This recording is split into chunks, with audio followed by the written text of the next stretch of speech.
Selamat pagi Sobat Investor. Bagaimana kabar portofolio Anda pasca perdagangan kemarin? Semoga tetap cuan dan waspada terhadap segala kemungkinan yang terjadi.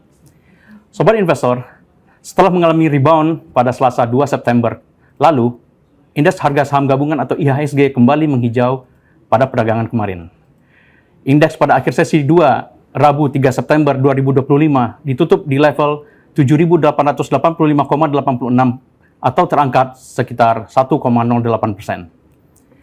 Kecuali infrastruktur dan properti, hampir semua sektor menghijau. Sebut saja industrial yang naik sebesar 1,9%, energi yang naik 2,49%, serta kesehatan sebesar 1,45%.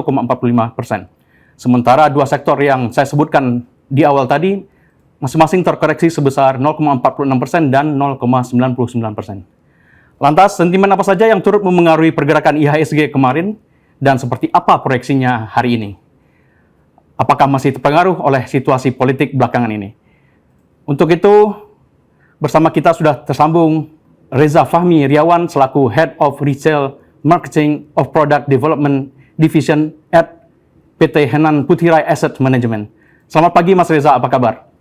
Pagi Mas Ahmad, salam sehat selalu. Salam sehat selalu. Bagaimana Mas Reza melihat performa IHSG pekan ini dan kira-kira bakal seperti apa perdagangan Kamis ini? Ya, sebetulnya mungkin kita harus mencermati beberapa hal ya. Karena kan kita harus melihat juga dari statistik yang ada kali ini adalah misalnya kita lihat suku bunganya kan memang BI rate sudah ke 5%. Terus inflasi Agustus kan kemarin keluar tercatat turun 0,08%, jadi sebelumnya dari 0,3 dia turun jadi 0,08 sehingga membuat inflasi tahunannya jadi 2,31, sedikit turun dari yang lalunya year on year-nya 2,37. Terus inflasi inti juga kemarin tercatat di 2,17 ya, menandakan tekanan harga inti tetap rendah. Kita lihat juga ekspor Juli tumbuh 9,86%. Sehingga ya, walaupun impor juga turun, tapi neraca perdagangan surplus 4,18 miliar USD di bulan Juli. Walaupun tadi sempat disampaikan, belum ya, USD itu sempat menyentuh di titik 16,5 lagi, tapi akhirnya kemarin ditutup di 16,45. Jadi ini semua menandakan bahwa sebetulnya kombinasi dari semua hal itu tadi melihat bahwa memberikan dukungan yang solid bagi IHSG, terutama di tengah prospek pelonggaran moneter global. Jadi kita masih melihat mudah-mudahan masih ada sedikit tenaga untuk bisa hijau, Mas. Gitu sih, Mas, kira-kira. Baik. Pada rilis BPS kemarin itu juga dikatakan bahwa bulanan mengalami deflasi. Ini seperti apa pengaruhnya dan ke depan apakah terpengaruh terhadap komoditas atau bagaimana, Mas? Ya, kita memang harus melihat dulu, ini kan datanya harus kita lihat lengkap dulu, karena memang melihat saat ini tuh harus diakui bahwa indeks itu masih rentan ya dengan tekanan, sehingga walaupun tadi saya sampaikan data-data BPS yang lainnya itu bagus, cuman kita juga harus lihat mencermati apa yang akan terjadi ke depan. Karena memang sentimen politik sosial itu juga masih memberikan tekanan untuk IHSG. Jadi memang harus dicermati, dilihat dulu sih, Mas. Jadi walaupun tadi saya bilang hijau, tapi jangan langsung jangan terlalu euforia, menurut saya gitu. Baik. Besok ini ada long weekend memperingati Maulud Nabi Muhammad SAW. Apakah ada potensi aksi take profit dari investor, terutama retail, menjelang libur panjang ini? Ya, biasanya sih kalau untuk menghindari risiko ketidakpastian selama pasar tutup, investor retail memang biasanya melakukan taking profit ya, atau juga yang trader jangka pendek, mereka biasanya juga untuk ngambil untuk biasanya sudah mulai taking profit. Tapi kalau kita melihat beberapa perusahaan yang fundamentalnya masih kuat, aksi profit taking ini menurut saya masih terbatas sih. Karena masih ada keyakinan bahwa kondisi pasar akan membaik pasca libur, dan pergerakan antisipatif ini biasanya juga bersifatnya sementara. Jadi menurut saya akan bergerak sideways hari ini, Mas. Dan belakang ini juga terjadi demonstrasi di beberapa kota besar apakah sentimen politik dan sosial ini berpotensi memberi tekanan tambahan terhadap IHSG dan sejauh apa pemulihan yang terjadi sejauh ini yang menurut pengamatan Mas Reza?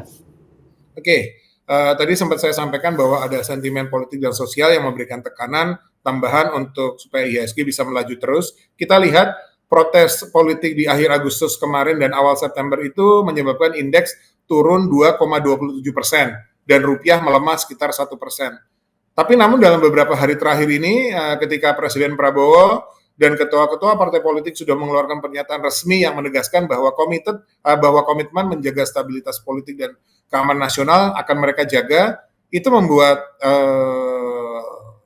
sentimen negatifnya berkurang. Seperti kita lihat mulai dari perdagangan Senin, Selasa, dan Rabu kemarin ya. Lagi pula juga Bank Indonesia juga cepat merespon melalui intervensi pasar falas sehingga kita bisa tahan dolarnya di 16.450. Jadi kesimpulannya memang kondisi politik ini bisa dibilang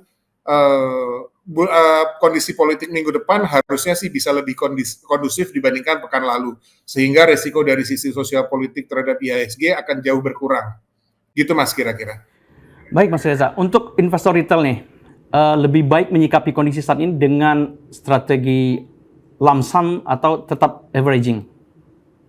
Oke, kondisi pasar ini kan memang volatile ya, kalau boleh kita bilang ada ketidakpastian juga. Jadi sebetulnya strategi ini cocok tergantung dari profil resiko masing-masing.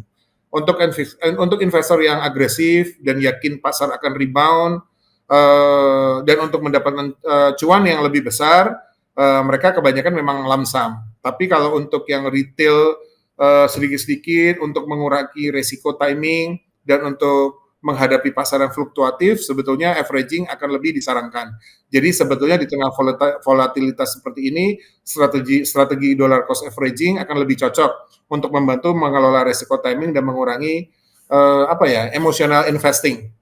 Tapi kalau untuk beberapa investor yang memang sudah sangat yakin bahwa akan ada sinyal kuat bahwa tren pasar akan berlanjut naik, seperti potensi cut rate dari The Fed dan yang lain-lainnya, ya mereka tetap akan ada beberapa juga yang akan lump sum, tapi lebih aman untuk dollar cost averaging, Mas. Nah, dari sektor-sektor di IHSG, mana yang tetap menarik dalam kondisi volatil saat ini menurut Mas Reza? Oke, kita melihat harga batu bara dan CPO dulu ya. Batu bara kemarin masih di 111,5 USD per ton, CPO-nya juga masih di 4.470 per ton. Itu membuat sektor energi dan komoditas itu masih layak untuk dipertimbangkan. Lagi pula emas juga masih tetap menarik sebagai safe haven karena banyak orang sekarang ambil untuk di emas. Untuk domestik dan perbankan kita bisa lihat data konsumsi masih kuat mendukung sektor konsumer ya. Dan juga untuk perbankan dengan bank-bank yang resilient terhadap net interest margin-nya. Dan terakhir untuk sektor defensif sepertinya untuk kayak telekomunikasi juga relevan untuk pada saat volatilitas tinggi sehingga profil cash flow-nya lebih stabil. Mungkin itu yang bisa disampaikan, Mas. Baik, terima kasih Mas Reza atas pemaparannya. Baik Sobat Investor, demikian proyeksi indeks dan saham pada hari ini. Semoga informasi tersebut bisa menjadi referensi bagi Sobat Investor dalam mengambil keputusan. Dan patut diingat bahwa segala keputusan pembelian maupun penjualan saham sepenuhnya berada di tangan Sobat Investor. Selamat pagi dan selamat beraktivitas. Maju terus pasar modal Indonesia.